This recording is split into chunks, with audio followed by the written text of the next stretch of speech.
Bonjour à tous.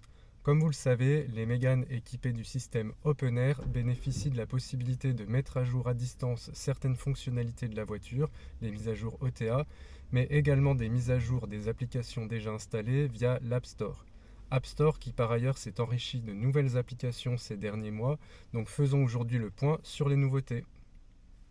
L'avion de la personne que vous attendez est en retard ou vous souhaitez tout simplement vous occuper pendant une pause recharge, pourquoi ne pas faire appel aux services de streaming tels Prime Video? En effet, Prime Video est désormais disponible sur la Mégane, donc voyons ce que ça donne tout de suite. Dans Prime, on retrouve donc les différents contenus habituels de Google, à savoir les films, les séries, les sports, avec éventuellement la possibilité d'avoir accès aux abonnements qu'on a pris, donc par exemple le Pass Football League 1. Dans l'application Amazon Prime, on a donc aussi accès à des films ou à des séries. Voyons ce que ça donne. Eh bien, par exemple, j'ai différentes séries ici possibles. Je souhaite peut-être regarder celle-ci après Tchernobyl et je vais commencer la lecture. Voilà, donc on voit évidemment l'écran est plutôt petit, mais toutefois pour dépanner, c'est quand même un petit plus sympathique. Un autre moyen d'occuper les pauses ou peut-être d'occuper les enfants, c'est désormais la possibilité de jouer à des jeux. Ces jeux ont été rajoutés à l'App Store dernièrement, il y en a toute une liste, on ne va pas les développer tous ici, mais on va regarder certains d'entre eux. Nous avons par exemple un jeu de basketball. Donc ici, évidemment, le but est de marquer des paniers, donc voyons ce que ça donne, je le découvre avec vous. Bon, pas mal, 2 points.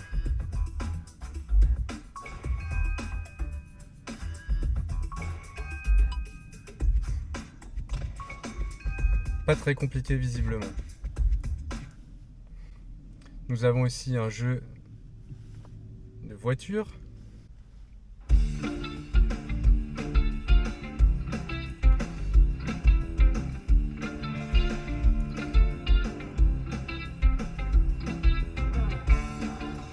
Alors ici, le pilotage se fait directement sur l'écran.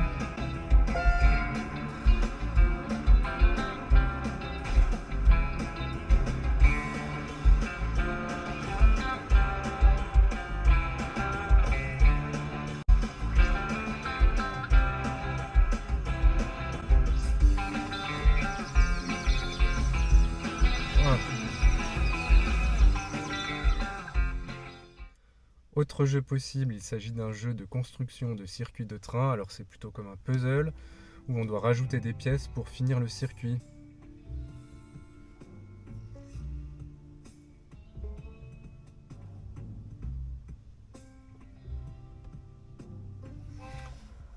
Voilà, le petit train parcourt le chemin et si c'est bon, on passe au niveau suivant.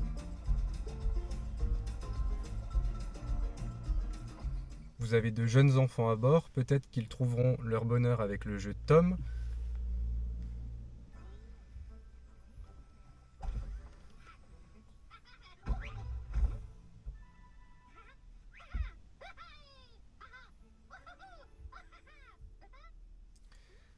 Ici donc, on anime le petit personnage en lui faisant faire différentes activités. Alors, je suis pas très doué, mais vous voyez, l'animation est sympa.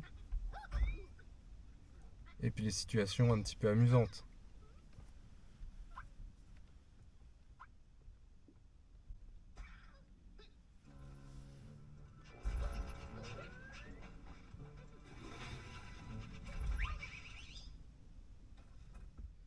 Pour terminer, découvrons l'application Loop. Alors elle est vendue comme étant relaxante, donc j'imagine que c'est destiné à ceux qui sont stressés par les recharges en véhicule électrique.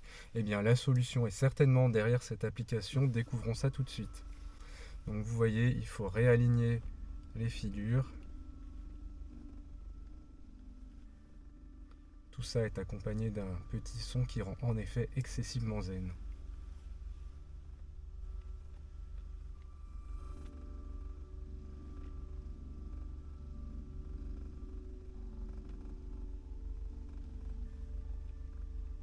Super, donc voilà pour les nouveaux jeux.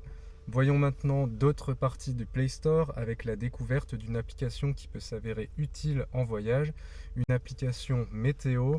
On découvre ça tout de suite. Alors cette application c'est Weather. Elle est intéressante parce qu'elle permet de connaître les prévisions à notre destination. Par exemple, je choisis d'aller à Annecy. Eh bien, je vois qu'actuellement à Annecy, il fait 4 degrés, il y a de la brume, un vent modéré. Mais surtout, ce qui est intéressant, c'est qu'on peut voir le temps qu'il va faire sur le trajet. Donc, je mets par exemple le radar. Et sur le radar, je vais pouvoir visualiser où sont les précipitations et les perturbations. Donc là, je m'aperçois qu'elles sont plutôt autour de la région parisienne et pas trop vers ma destination. Mais dans certains cas, ça peut être utile. On peut faire défiler donc les perturbations et ainsi voir si on risque de croiser de grosses averses ou pas sur le trajet. C'est toujours sympa. Comme je vous le disais en introduction, la voiture peut également bénéficier de mise à jour du système. Donc ça se passe dans l'onglet mise à jour. Alors ici, j'ai un historique des dernières mises à jour et ce qui est arrivé à la fin de l'année, début 2024, c'est la mise à jour OpenAirLink 2.1.2 qui apporte quelques petites améliorations, dont un changement de fonctionnement au niveau de la caméra de recul. On découvre ça tout de suite. Donc lorsqu'on est en marche arrière, on redécouvre l'image habituelle de la caméra. Alors elle est désormais placée un petit peu plus bas sur l'écran. Mais vous allez voir qu'une des nouveautés, c'est ce qui se passe lorsqu'on se rapproche de l'obstacle. Donc là, je me rapproche doucement. J'ai les marquages qui m'indiquent la distance et à partir d'environ 30 cm, l'affichage de la caméra bascule et on a une vue un peu vue d'au-dessus pour pouvoir se rapprocher au plus près de l'obstacle. Donc là, je me rapproche. Hop.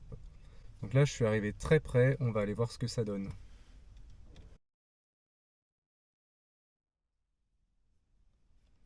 Pour finir, découvrons les nouveautés dans Google Maps. Google Maps qui a récemment changé les couleurs de ses cartes. Donc on retrouve des bleus beaucoup plus vifs pour les étendues d'eau. Globalement, donc c'est plutôt sympa, assez moderne. Et puis évidemment, on peut retrouver cet affichage en face du conducteur. Parmi les nouveautés qui sont apparues, eh bien par exemple, il y a dans les paramètres du voyage, les options d'itinéraire, la possibilité de privilégier des itinéraires économes en énergie. C'est toujours intéressant en véhicule électrique. Et puis une petite option qui fait son effet, c'est la visualisation 3D. Donc on peut désormais basculer l'affichage en visualisation 3D. Et donc on a une petite modélisation des bâtiments. C'est plutôt sympa, c'est plutôt joli. Visualisation 3D qu'on retrouve aussi sur l'écran en face du conducteur. Dernière nouveauté intéressante, c'est la possibilité de créer un trajet sur son téléphone et de l'exporter directement sur le GPS de la voiture. Donc par exemple, je souhaite me rendre à Annecy. Je crée mon itinéraire, mais j'aimerais bien que cet itinéraire passe par Dijon. Alors je vais rajouter une étape. J'ajoute une étape au niveau de Dijon.